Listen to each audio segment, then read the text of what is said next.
नमस्कार श्रोताओं, 90.8 मेगाहर्ट्ज पर ये रेडियो आजाद हिंद का प्रसारण है। मैं हूं आपकी रेडियो मित्र मोनिका तिवारी मिश्रा। श्रोताओं, हमारा आज का कार्यक्रम आमने सामने बेहद खास है क्योंकि आज के इस कार्यक्रम में हमारे साथ मौजूद हैं डॉक्टर उदय शाह। आपको पता है, क्या आप इस नाम के बारे में जानते हैं? ये एक बहुत ही जाना माना नाम है। सर एक स्पिरिचुअल गुरु तो है ही, साथ ही साथ एक रिसर्चर भी हैं। आइए उनसे जानते हैं उनके व्यक्तित्व के बारे में और साथ ही साथ हम ये भी जानेंगे कि हमें अपने और अपने स्वास्थ्य का ख्याल कैसे रखना चाहिए। नमस्कार डॉक्टर साहब, आपका बहुत बहुत स्वागत है। नमस्ते। सर, सबसे पहले मैं आपके बारे में जानना चाहूंगी, तो आप मुझे ये बताएं कि आपका जन्म कहाँ का है, आप कहाँ पले बड़े? यस, मेरा नाम डॉक्टर उदय शाह है और मैं बॉटअप बॉम्बे का ही हूँ, मुंबई का हूँ। और मैंने 90 से 95 मैंने मेडिकल अपना अभ्यास पूरा किया। उसके बाद मैंने चाइल्ड स्पेशलाइजेशन का एक शॉर्ट कोर्स किया, उसके बाद गायनेकोलॉजी का कोर्स किया। 3 साल मैंने मेडिकल प्रैक्टिस करी 95 से 98 रामकृष्ण मिशन बॉम्बे खार में। उसके बाद जब मेडिकल साइंस में मुझे लिमिटेशंस पता चली कि इसकी बहुत साइंस का एक लिमिटेशंस है, तो मैंने रिसर्च शुरू की। और रिसर्च में मैंने मेडिकल और स्पिरिचुअलिटी दोनों को टेक्नोलॉजी के थ्रू रिसर्च करना मैंने शुरू किया। मैंने पीएचडी से पकड़ सकते हैं, जैसे कि हम कहते हैं prevention is better than cure. तो ऐसे काफी इंस्ट्रूमेंट्स हैं, गैजेट्स हैं जो अर्ली स्क्रीनिंग करते हैं। जो हम diabetes, blood pressure, cancer, asthma, arthritis ऐसी बड़ी बड़ी बीमारियों को हम पहले ही उसको जांच कर सकते हैं, डायग्नोस कर सकते हैं, ताकि उन्हें हम रोक सके शरीर में उतरने से पहले, पूरी तरह से ब्लड में उतरने से पहले। इस तरह से। तो सर आप मुझे बताएं, आपका इंटरेस्ट कैसे जागा? क्योंकि जब आपके बचपन के शौक क्या रहे होंगे जिससे आपका इन चीजों में रुझान आया? यस, मुझे डॉक्टर तो बनना नहीं था। बचपन से इंटरेस्ट मुझे सिर्फ रिसर्च में ही था। लेकिन लोगों ने कहा कि रिसर्च करना है तो डॉक्टर बनना ही होगा। तो पहले मेरा बड़े भाई डॉक्टर बने, फिर मैं डॉक्टर बना। और फिर मैंने देखा कि जो मेडिकल साइंस की रिसर्च है वो ऑर्गेनिज्म पे और मेडिसिन पे ही है, दवाइयों पे ही है, कॉज पे नहीं है, कारण पे नहीं है। तो फिर मैंने लंदन जाके मैंने रिसर्च शुरू की कि कॉज क्या होता है। हमने पहले कैंसर के ऊपर काम शुरू किया। 93 में मुझे सुनील दत्त जी ने अवार्ड दिया for best cancer research of India करके। और फिर मैंने सोचा कि बस इसी रिसर्च को हम बरकरार रखते हैं, कंटिन्यू करते हैं। और धीरे धीरे हमने एक lifeline medical and spiritual trust बनाया। उसके बाद साई करुणा मिशन का एक ट्रस्ट बनाया और अभी हम सारे लोग उसी में काम करते हैं। बिल्कुल, क्या बात है। सर, कोविड के टाइम पे भी साई करुणा मिशन ने बहुत काम किया है। yes. तो आप हमें बताएं कि किस तरह से आप आगे बढ़कर आए और लोगों की मदद की है। हालांकि पिछले 27 साल से हमारे रेसिडेंशियल रिट्रीट होते थे, जहाँ पे हम पेशेंट्स को या स्टूडेंट्स को ले जाते थे। 3 दिन 5 दिन रेसिडेंशियली रखने के बाद उन्हें हम गाइड करते थे कि आहार, विचार, व्यवहार में कैसे परिवर्तन लाना, डाइट है या एक्सरसाइज है या योगा है, कैसे उसमें परिवर्तन लाना। कोविड के वजह से क्या हुआ, हमारे सारे रेसिडेंशियल रिट्रीट रेस्ट्रिक्ट हो गए, हम मोबिलाइज नहीं हो पाए। तो हमने ऑनलाइन बहुत सारे क्लासेस स्टार्ट किए, मतलब दिन में 5-5, 6-6 क्लासेस स्टार्ट किए। कुछ डॉक्टर्स के लिए, कुछ पुलिस वालों के लिए जो भी कोविड हीरोज थे, फिर पेशेंट्स के लिए, फिर पेशेंट्स के रिलेटिव्स के लिए कि आप अपने आप को कैसे डील कर सके, मतलब किस तरह से प्रिवेंट कर सके कि खुद आपको कोविड ना हो आपके घर के सदस्य के वजह से। तो एक अच्छा क्या हुआ, लोग को ये बात समझ में आ गई कि कोविड हमारी लो इम्यूनिटी के वजह से हुआ। तो वो लोग अपनी इम्यूनिटी बढ़ाने लगे, रोग प्रतिकार शक्ति बढ़ाने लगे और धीरे धीरे वो लोग खुद फ्री हो गए और उनका फियर निकल गया। जो हमें मेन तो फियर, डर निकालना था। और काफ़ी चीज़ें मैंने देखी कि फाइनेंशियली लोगों को प्रॉब्लम होना शुरू हुई, जॉब चले गए, बिजनेस चले गए। तो हमने उन्हें बहुत सारे मेडिटेशंस करवाए। शाम को हम जूम के सेशंस लेते थे और शुरू में तो 50-60 लोग आते थे, अब तो 400-500 लोग आते हैं और 13 कंट्रियों के, 13 देशों के लोग अब हमसे जुड़ गए हैं। तो जैसे 23 मार्च से लेके आज तक हमने उस जूम सेशंस को बंद नहीं किए। हमारे जो टीम में जो रिसर्च करते हैं वो रोज 6 बजे नए नए टॉपिक्स के ऊपर उन्हें गाइड करते हैं, चाहे वो बॉडी लेवल पे है, माइंड लेवल पे है या सोल लेवल पे है। और इस तरह से हम लोगों को कंटिन्यूसली एजुकेट करते हैं ताकि जब तक कोविड पूरी तरह से खत्म नहीं होता वो पॉजिटिव बने रहे। इस तरह से। बहुत बढ़िया। सर, आप हमें ये भी बताएं कि आपने कहा कि शुरू से ही आपकी दिलचस्पी रिसर्च में तो अभी जब आपने अपना डॉक्टरेट कंप्लीट किया Yes. उसके बाद तो आपने बहुत सारे और बड़े बड़े रिसर्च Yes, किए, yes. लेकिन बचपन में आप किस तरह के रिसर्च किया करते थे हाँ. और किस तरह की उत्सुकता रहती थी? बचपन में मेरा रिसर्च ज्यादा इलेक्ट्रॉनिक चीजों के ऊपर था। हाँ. सब मैं गैजेट्स के ऊपर करता था, और बाद में मुझे समझ में आया कि ये गैजेट्स की जो सुविधाएं हैं उसको हम रिसर्च के लिए इस्तेमाल कर सकते हैं। लोग जी. नॉर्मली प्लेजर के लिए या एंटरटेनमेंट के लिए यूज करते सारे गैजेट्स, लेकिन मेरा ये रुचि पहले से इलेक्ट्रॉनिक चीजों पे था। तो मेरे लिए एक कंफ्यूजन ये था कि मैं इंजीनियर बनूं या डॉक्टर बनूं। तो फिर समझ में आया कि इंजीनियर बनने के बाद मेडिकल रिसर्च नहीं कर सकते, जी. लेकिन डॉक्टर बनने के बाद हम इंजीनियर के साधन यूज कर सकते, जी. उसके गैजेट्स यूज करके हम बहुत सारे रिसर्च कर सकते। क्या बात है, ऐसे नहीं। बहुत बढ़िया। सर अब आप हमें ये बताएं कि रिसर्च से स्पिरिचुअलिटी की तरफ आपका रुझान कैसे हुआ? हाँ, क्योंकि पहले एज अ डॉक्टर मुझे ये लग रहा था कि बॉडी बीमार पड़ती है। जी. तो हमने बहुत सारी मेडिकल ट्रीटमेंट करना, कैंसर से कफ कोल्ड के ऊपर शुरुआत की। फिर ऐसे पता चला कि नहीं, माइंड बीमार पड़ता है, क्योंकि साइकोसोमेटिक हम कहते हैं, साइको मतलब माइंड, सोमेटिक मतलब बॉडी। तो फिर मैंने माइंड पे रिसर्च करना शुरू किया। तो माइंड पावर, यूएस में जाके मैंने एनएलपी सीखी, बहुत सारे ऐसे माइंड के वर्कशॉप सीखे, माइंड के रिसर्च किए, conscious mind, subconscious, unconscious mind के ऊपर, राइट ब्रेन, लेफ्ट ब्रेन के ऊपर मैंने बहुत रिसर्च किए। फिर मुझे धीरे धीरे समझ में आया कि ये माइंड एक्चुअली सोल के कर्मा से चलता है। हम जो संस्कार लेके आए हैं पिछले जन्मों से, जो या अपने माता पिता के जो संस्कार लेके आए हैं, उसी से माइंड हमारा एक बिलीफ सिस्टम से चलता है, एक मान्यता से चलता है। और फिर मैंने सोल पे रिसर्च करना शुरू किया, और मेरा रिसर्च अब दो चीजों पे है, एक पुनर्जन्म के ऊपर, पास्ट लाइफ रिग्रेशन के ऊपर, और दूसरा क्वांटम साइंस के ऊपर, क्वांटम फिजिक्स के ऊपर। तो अब समझ में आ रहा है कि जो भी हम जीवन में जीते हैं वो हमारे डीएनए के मेमोरी के वजह से, और जो हमारे संस्कार माता पिता ने दिए हैं, जैसे मेरे माता पिता ने पहले से कहा बचपन से, तुझे तो डॉक्टर ही बनना है, तुझे तो डॉक्टर ही बनना है। तो मुझे पता नहीं था भाई क्यों ऐसे बोल रहे, लेकिन मुझे लगा नहीं, उनका सपना पूरा करना है। तो मैं डॉक्टर तो बन गया, लेकिन मुझे मेडिकल प्रैक्टिस में कभी रुचि नहीं रही, पता नहीं क्यों नहीं रही। लेकिन जब मैंने अपने पिछले जन्म देखना शुरू किए तो मुझे पता चला काफी जन्मों में मैं संत साधु था, मेरे आश्रम थे, और मुझे ये सोल की साइंस बहुत अच्छे से पता है। तो मैंने अपनी तक्षशिला की लाइफ देखी, पौंडीचेरी की, लंदन की एक प्रीस्ट की लाइफ देखी, गोवा की 2 जैन साधु की लाइफ जयपुर, उदयपुर में देखी। फिर मैं उस जगह पे गया जहाँ पे मैंने अपने पास्ट लाइफ देखे थे, वो साल, वो नाम, सब वहां जाके मैंने कंफर्म किया। और फिर मैंने सोचा अब तो इसी के ऊपर काम करना है, अब मेडिकल प्रैक्टिस के बारे में बिल्कुल नहीं सोचना है। इस तरह से। क्या बात है। तो ये भी अपने आप में बहुत ही अनोखी चीज है कि अपने प्रीवियस बर्थ्स के बारे में जानना कि आप क्या थे और आपकी पर्सनालिटी अभी तक कैसी रही है। क्योंकि हमेशा ही कहा जाता है कि आत्मा अमर है, सिर्फ शरीर मरता है, और कहीं ना कहीं आपका दोबारा पुनः जन्म होता है। क्या बात सर। तो आप हमें ये बताएं कि जब आपको ये मालूम पड़ा कि ये सारी चीजें भी देखी जा सकती हैं, सुनी जा सकती हैं, उस वक्त आपके जहन में क्या आया? क्या मतलब ये कुछ अलग हो रहा है? वो इस तरह से था कि मैंने अपने आप को समझने की कोशिश की। मेरी जो पर्सनालिटी है वो मेरे परिवार से बहुत विपरीत थी। फॉर एग्जाम्पल, हम जैन कम्युनिटी से बिलोंग करते हैं, लेकिन मुझे जैनों की तरफ रुचि नहीं थी। मैं शिरडी के साईं बाबा की तरफ बहुत अट्रैक्ट हो रहा था। तो फिर मैंने ये पता लगाया कि मैं उनके साथ किसी लाइफ में था, और मैं आज भी उनसे इतना ही कनेक्ट हूँ, और शायद मैं महावीर से इतना कनेक्ट नहीं हूँ।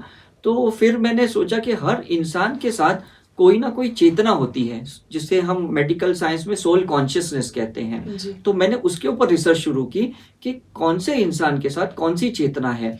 क्योंकि कुछ लोग गांधी जी से बहुत प्रभावित है, कुछ लोग लाल बहादुर शास्त्री से, कुछ लोग भगत सिंह से हैं, कुछ लोग अंबेडकर से हैं।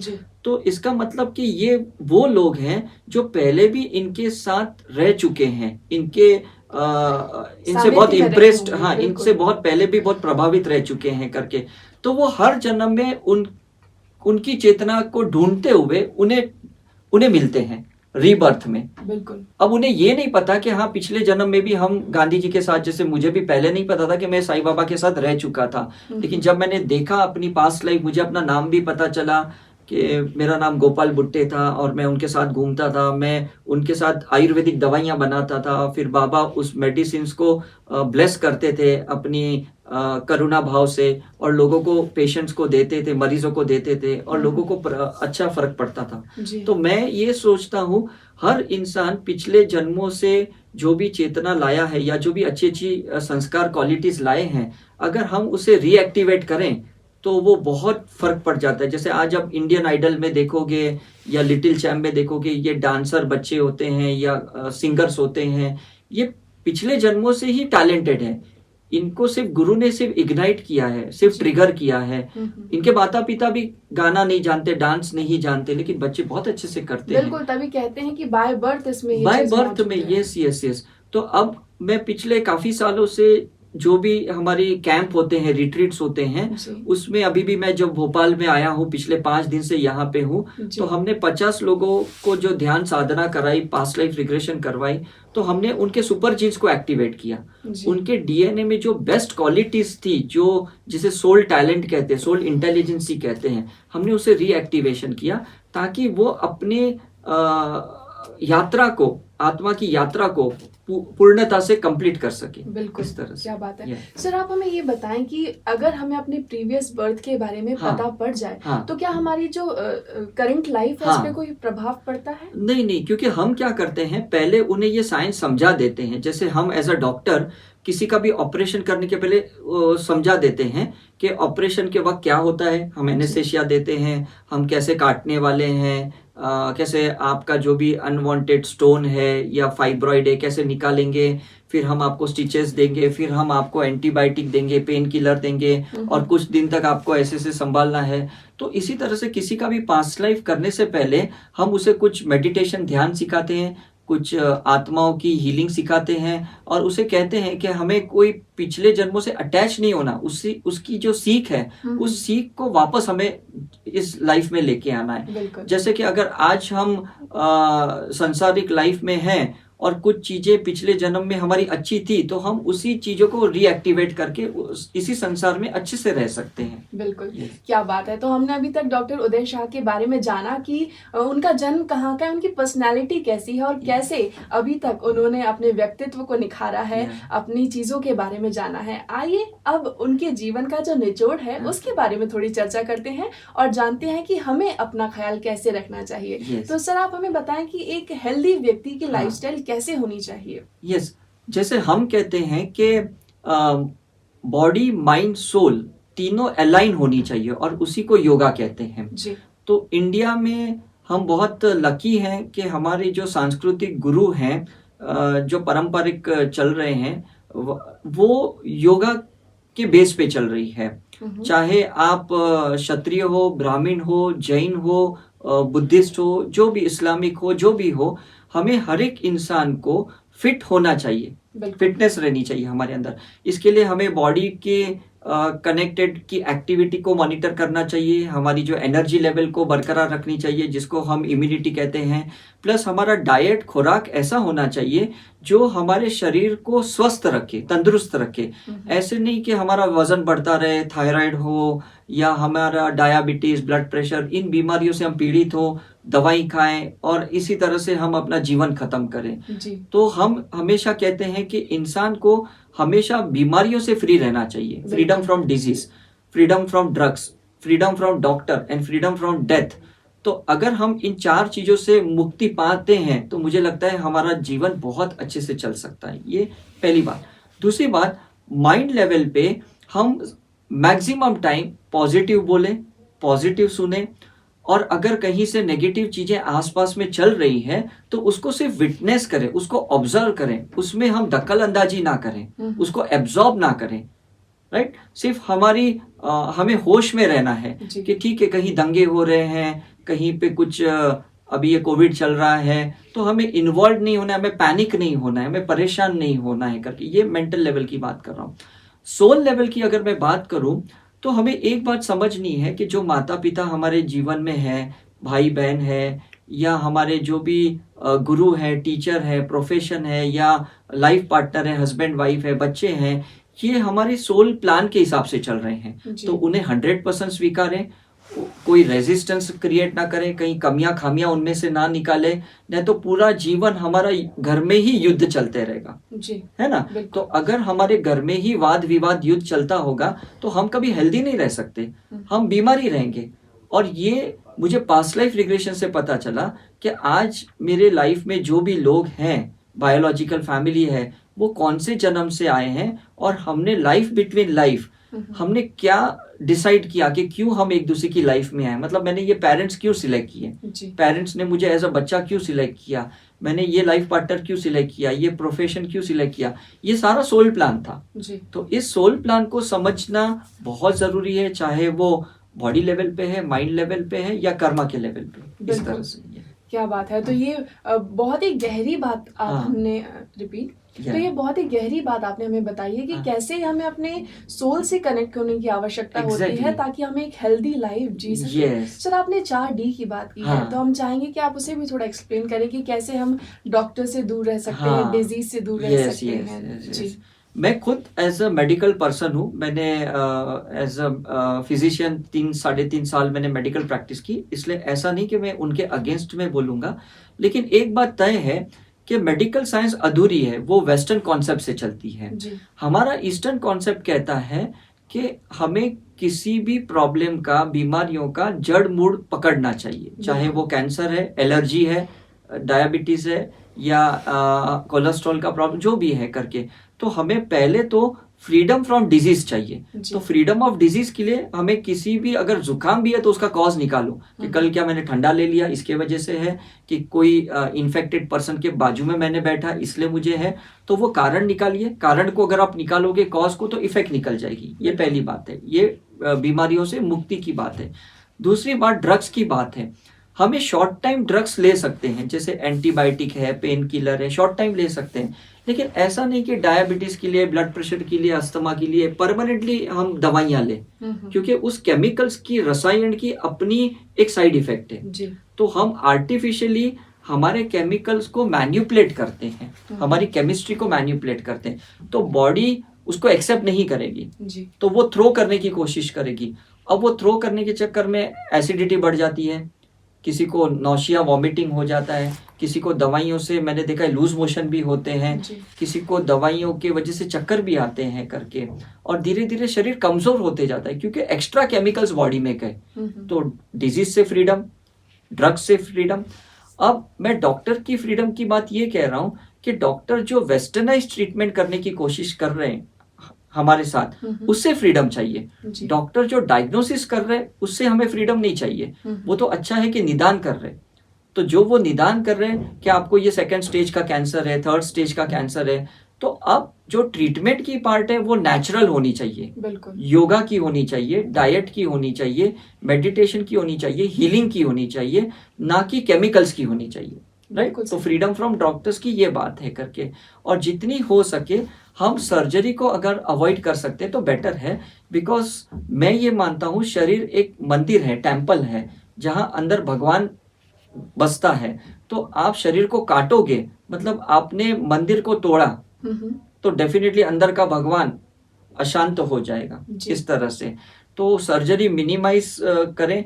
इवन जब मैं डिलीवरीज करता था तो मैं सी सेक्शंस रेयरली कभी करता था। मैं लोगों को कहता था वेट करो, थोड़ा पेन टॉलरेट करो। मैं अनवांटेडली ऑक्सीटोसिन के इंजेक्शंस भी नहीं देता था, और उन लोगों को कुछ मैं एक्सरसाइज सिखाता था, कुछ मैं मेडिटेशन सिखाता था, तो उससे उनकी कैपेसिटी बढ़ जाती थी टॉलरेंस की, और पेन कम हो जाता था करके।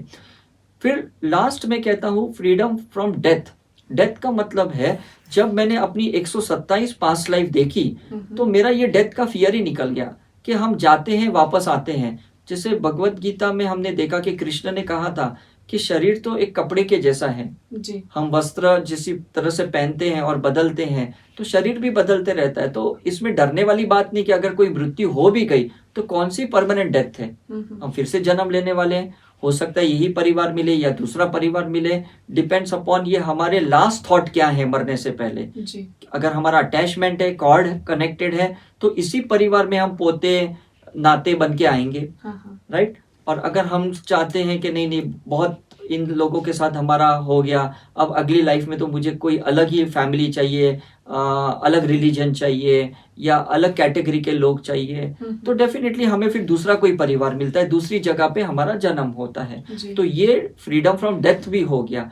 तो ये 4D के मुक्ति हर इंसान के जीवन में चाहिए करके, ऐसा है। सर, मैंने कहीं आपको सुना था, तो उस वक्त आपने हमें बताया था कि कैसे हमें एक हेल्दी खाना लेना चाहिए, हाँ, हमारा आहार किस तरीके का हाँ, होना हाँ, चाहिए। तो राइट। मैं चाहूंगी कि हमारे श्रोताओं को आप उस बारे में अवगत कराएं। हाँ, जब हम 8 घंटे सोते हैं रात को, तो हमारा पाचन रस तैयार होता है जी। और सुबह सूर्योदय से लेके हमारा गैस्ट्रिक जूस तैयार होता है, बिल्कुल। पाचन रस तैयार होता है गॉल ब्लैडर में। तो तब से लेके सूर्यास्त तक आप उस तरह से खाना खाएं। जैसे जैसे सूर्यास्त हो जाता है, हमारा खुराक या तो बंद होना चाहिए सूर्यास्त के बाद, जी। या तो हमारा हल्का या लिक्विड डाइट लेना चाहिए। ये पहली बात है।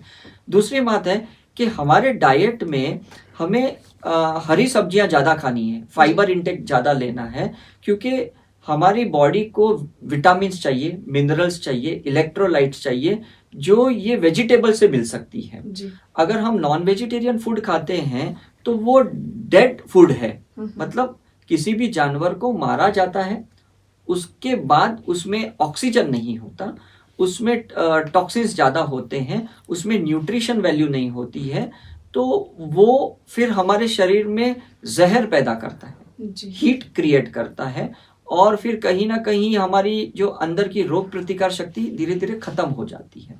तो कहने का मतलब है कि अगर मैं आपको एक साधारण डाइट चार्ट बताऊं, जी। तो रात को कुछ मुनक्के भिगाओ, बादाम है या अंजीर है, खजूर है, इनको रात को भिगाओ और सुबह पहले तो वो खा लो, जी। थोड़ा गर्म पानी पी लो। उसके बाद में आप जो ब्रेकफास्ट है उसमें आप कुछ भी हल्का खा सकते हो करके, जैसे फ्रूट्स वगैरह हैं, क्योंकि उसमें एनर्जी बहुत होती है और हमें फिर दिन भर काम करने की ज़रूरत है। जी। उसके बाद लंच में हम 40% सलाद खाएंगे, रॉ फूड खाएंगे, जी। और 60% हम अनाज खाएंगे। और अनाज में भी हम ज़्यादा मिक्स नहीं करेंगे, मतलब हम दाल रोटी चावल को साथ में नहीं खाएंगे। जैसे या तो हम रोटी सब्जी खाएंगे या तो सब्जी राइस खाएंगे, दाल और चावल को मिक्स नहीं करेंगे, प्रोटीन कार्बोहाइड्रेट को हम लंच में मिक्स नहीं करेंगे, नहीं तो वो एसिड क्रिएट करता है। Is it right? उसके बाद अगर हम दोपहर की बात करें तो दोपहर को थोड़ी एक मिनी नैप लेनी ज़रूरी है, थोड़ा रेस्ट करना ज़रूरी है। अगर आप ऑफिस पे हो और सो नहीं सकते तो आप मेडिटेशन कर सकते हो 2 मिनट 5 मिनट 10 मिनट का, ताकि आपकी बॉडी रीजनरेट हो, आपके फिर से सेल्स रीजनरेट हो जाए।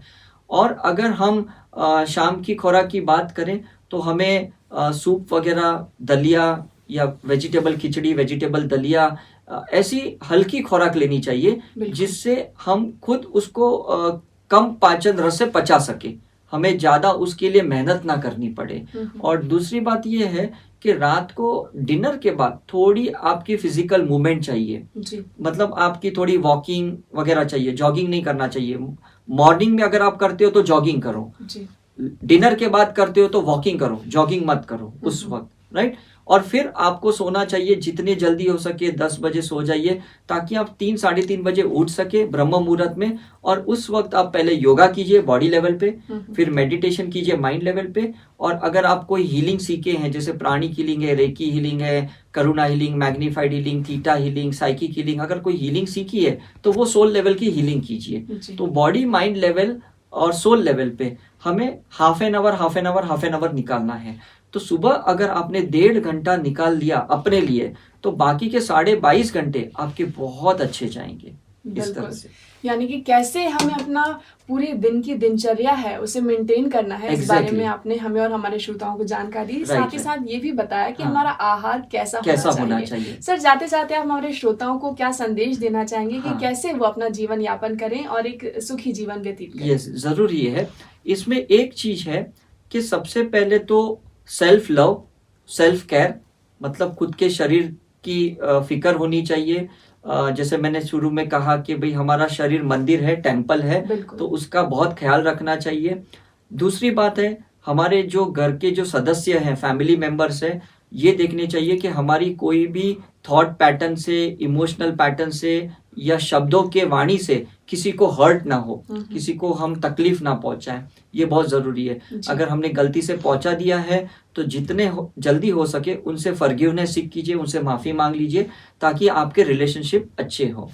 तीसरी बात है कि जो हम आज इस संसार में पैसे कमाते हैं अपने पेट के लिए, अपने घर गृहस्थी के लिए, तो उसमें एथिकल मनी का अर्निंग होना चाहिए। एथिकल मनी का मतलब होता है कि अच्छी सर्विस दें, अगर आप जॉब करते हो तो, अगर आप बिजनेस करते हो तो अच्छे प्रोडक्ट्स दें, या उसमें भी क्लाइंट्स को अच्छी सर्विस दें, अपने पार्टनर्स के साथ रॉयल्टी से रहें, हॉनेस्टी के साथ रहें ताकि आपकी पार्टनरशिप अच्छी बनी रहे। आपके अंडर में अगर वर्कर्स काम करते हैं, क्योंकि मैंने मनी के ऊपर 17 साल से मैं रिसर्च कर रहा हूँ, पैसों के ऊपर मैं इतने अमेरिका, लंदन, सिंगापुर में सब जाके रिसर्च करता हूँ, तो मुझे ये क्वेश्चन था कि भाई रिसेशन क्यों आता है, क्यों आता है करके, तब पता चला कि लोग सर्विस अच्छी नहीं देते, लोग दिल से काम नहीं करते, लोग समय की चोरी करते हैं, पैसों की चोरी करते हैं, लोग कहीं ना कहीं उनका ज्ञान चोरी करते हैं, नॉलेज चोरी करते हैं।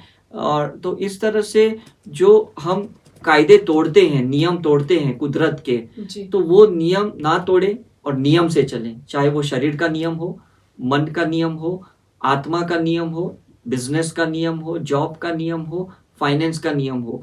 नियम से, संयम से चले और जागरूक रहते हुए जीवन जिए, तो मुझे लगता है कभी कोई प्रॉब्लम नहीं होगा। क्या बात है।